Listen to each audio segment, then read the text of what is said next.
Hello viewers, আজকে আমি custard powder দিয়ে গরমকালের খুব ভালো একটি ডেজার্টের রেসিপি নিয়ে চলে আসছি।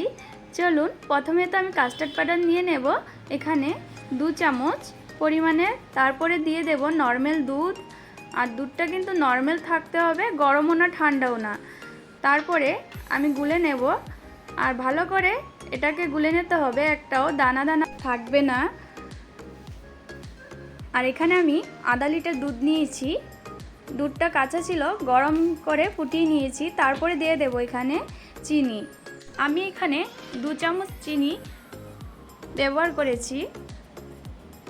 তারপরে এভাবে গুলে দিতে হবে, একটু পরপর নাড়িয়ে নাড়িয়ে দিতে হবে, শর্টটা যাতে না বসে।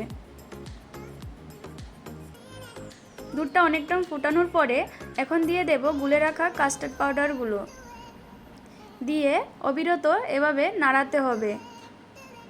আর আপনারা যদি পাতলা খেতে চান, বানাতে চান, তাহলে পাউডারের পরিমাণটা কম নিতে পারেন। আর এখানে দেখুন এভাবে নাড়াতে হবে, না হলে এটা বসে যাবে।